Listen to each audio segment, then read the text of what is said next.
आपण पाहत आहात आवाज 24 न्यूज, बुलंद आवाज जनतेचा। मिरज पूर्व भागात बांधकाम कामगारांची नोंदणी करून सुविधा मिळवून देतो म्हणून मोठ्या प्रमाणात आर्थिक लूट, वंचित बहुजन आघाडी आक्रमक। जिल्हाधिकारी व सहाय्यक कामगार आयुक्त यांना भोगस नोंदणी करणाऱ्या एजंटावर कारवाई करण्याचे दिले निवेदन। यावेळी वंचित बहुजन युवा आघाडीचे सांगली जिल्हा महासचिव नवीन कुमार कांबळे म्हणाले की नोंदणी केली की भांडी व इतर योजना मोफत असताना बांधकाम कामगार नोंदणी करतो म्हणून 1000 रुपये व भांडी संच देतो म्हणून 1700 रुपये काही महिला एजंट स्वतः अधिकारी आहे असे सांगून मिरज पूर्व भागातील गावात मोठ्या प्रमाणात आर्थिक लूट करीत आहेत।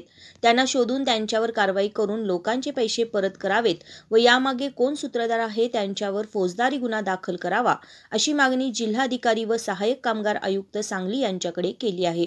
यावेळी माथाडी कामगार ट्रान्सपोर्टचे प्रशांत वाघमारे, संपर्क प्रमुख संजय कांबळे, जिल्हाध्यक्ष महावीर कांबळे, जिल्हा संघटक नितीन सोनवणे, मिरज शहराध्यक्ष सतीश शिकलगार, प्रियंका विचारे, जावेद आलासे, दत्तात्रय मासाळ, प्रदीप मनचंद, इसाक सुतार, विलास कांबळे, चंद्रकांत कांबळे व मोठ्या प्रमाणावर कामगार उपस्थित होते। आवाज 24 साठी वृत्त निवेदिका माधुरी मेस्त्री।